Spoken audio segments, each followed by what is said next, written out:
मैं उस डरावनी रात को कभी नहीं भूल सकता जिस रात मैंने अपना सबसे अच्छा दोस्त सूरज पाटिल को खो दिया था।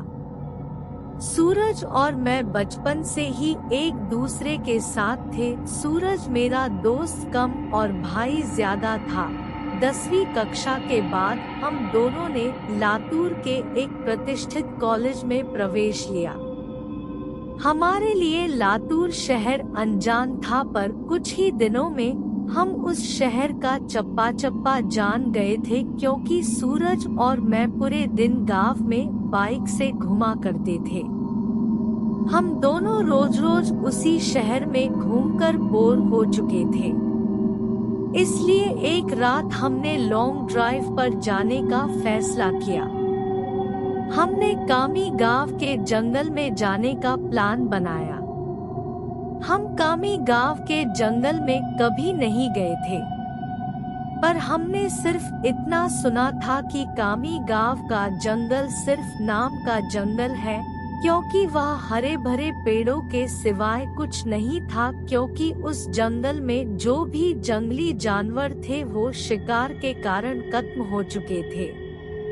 इसलिए रात में लॉन्ग ड्राइव पर जाने के लिए वह जंगल बिल्कुल सुरक्षित था, और उसी रात पूर्णमासी की रात भी थी। मौसम भी अच्छा था, इसलिए मैं सूरज के साथ कामी गांव के जंगल में जाने के लिए राजी हो गया।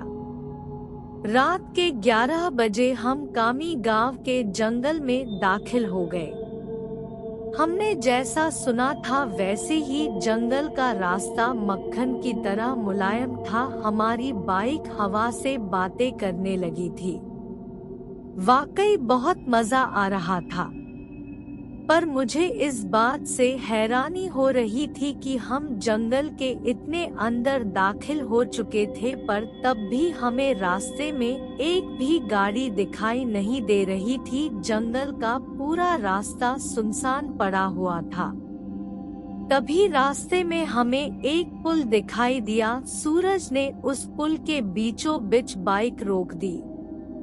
वह अंग्रेजों के द्वारा नदी में बनाया गया 100 से 200 साल पुराना ब्रिज था।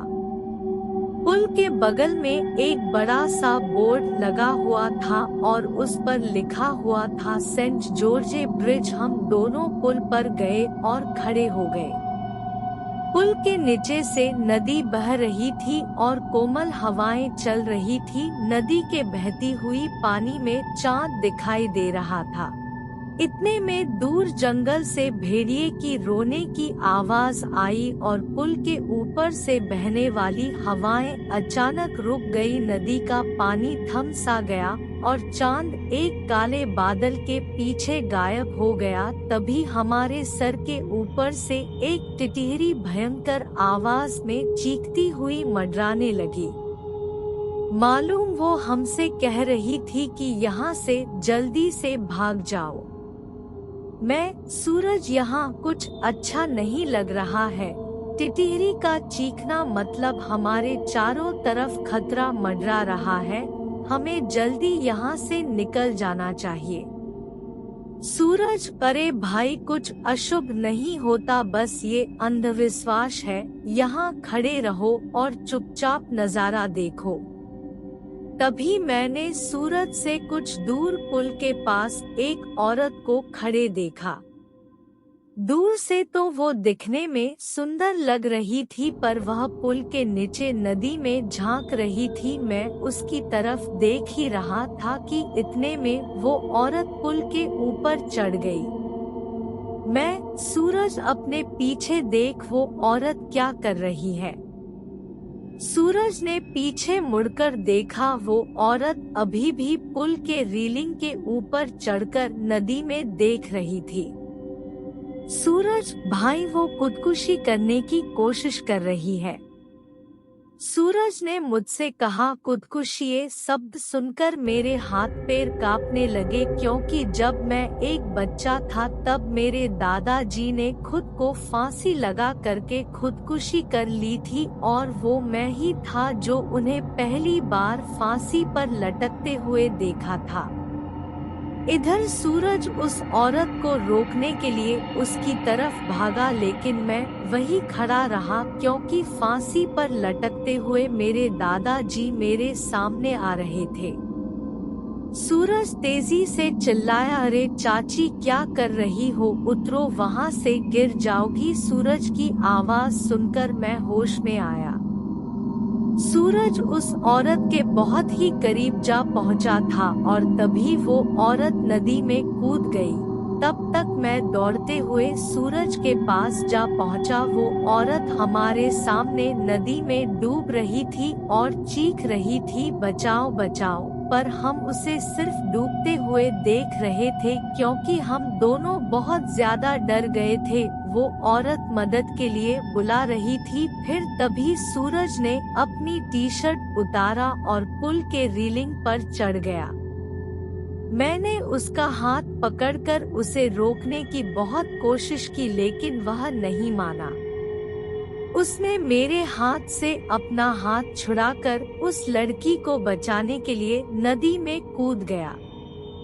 सूरज नदी ने कूदते ही उसने अपने आसपास देखा तो उसे वह औरत कहीं भी दिखाई नहीं दे रही थी। उसने सोचा कि वह डूब चुकी होगी। फिर उसने गहरी सांसें ली और पानी के अंदर डुबकी लगाई। कुछ देर बाद वह पानी के ऊपर आया, लेकिन वह लड़की कहीं नहीं दिखाई दे रही थी। मैंने आंखें बंद करके भगवान से प्रार्थना की, लेकिन जब मैंने आंखें खोली तो मेरे बगल में ही पुल की रेलिंग पर वही औरत बैठी थी जो कुछ देर पहले नदी में कूद गई थी। वह किसी जंगली जानवर की तरह पुल की रेलिंग पर बैठी हुई थी और नदी में सूरज की तरफ देख रही थी। मैं मन ही मन सोच रहा था कि तभी मुझे लगा कि ये औरत नहीं बल्कि एक चुड़ैल है और मैं डर के मारे कांपने लगा और जोर से चिल्लाया, सूरज। तभी वह चुड़ैल ने मेरे तरफ देखा और वह जैसे ही देखा मेरा सिर से पैर तक कांपने लगा। उसका चेहरा काला और आंखें पीली थी, माथे पर बड़ा सा कुमकुम था और नाक में बड़ी सी नथ थी। उसके नुकीले दांत उसके मुंह से बाहर निकले हुए थे और उसके नाखून जंगली जानवर की तरह लंबे और नुकीले थे। चुड़ैल, क्या हुआ, मुझे ढूंढ रहे हो? हंसते हुए बोली। सूरज पानी की सतह से हमें देख रहा था। उसे भी पता चल चुका था कि ये कोई औरत नहीं बल्कि ये एक चुड़ैल है। सूरज हमें चौड़ी आंखों से देख रहा था। मैंने सोचा अब ये चुड़ैल मुझे इसी पुल पर चीरफाड़ कर मार डालेगी और फिर मेरी कच्चे मांस को चबा चबा कर खा जाएगी, क्योंकि मैं अकेले ही उसके पकड़ में आ गया था और डर के मारे मैंने अपने पैंट में पेशाब कर दी। चुड़ैल, डरो मत, मैं तुम्हें नहीं, उसे अपने साथ नदी में ले जा रही हूँ। जब मैं ये सुना तो मेरा दिल डर से दहल उठा। मैंने सूरज से चिल्लाते हुए कहा, सूरज जल्दी से पानी से बाहर निकलो, नहीं तो ये चुड़ैल तुम्हें पानी में ले जाएगी। सूरज पूरी तरह से डर गया था। उसके हाथ पैर सुन्न हो गए थे। उसे एहसास हो गया था कि वह नदी में से बाहर नहीं निकल पाएगा क्योंकि वह नदी के बीचों बीच था।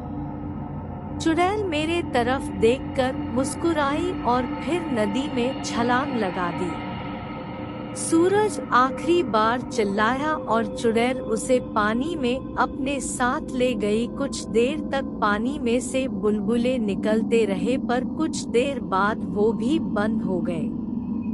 मैं आंखें फाड़ फाड़ कर नदी में देख रहा था और सूरज को पुकारता रहा और इतने में नदी के पानी में खून दिखाई दिया। मेरी आंखों में आंसू आ गए और मैं समझ गया कि उस चुड़ैल ने सूरज को मार दिया है। मैं वो सदमा बर्दाश्त ना कर सका। मेरी आंखों के सामने अचानक अंधेरा छा गया और मैं उसी जगह पर बेहोश हो गया।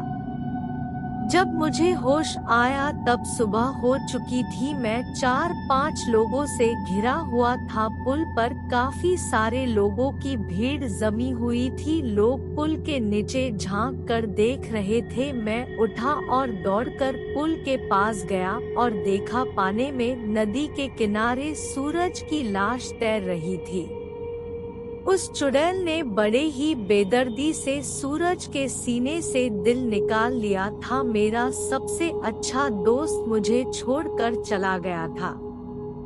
उस दिन मुझे कामी गांव के लोगों से पता चला कि उस नदी में 100 साल पहले से किसी चुड़ैल का वास था।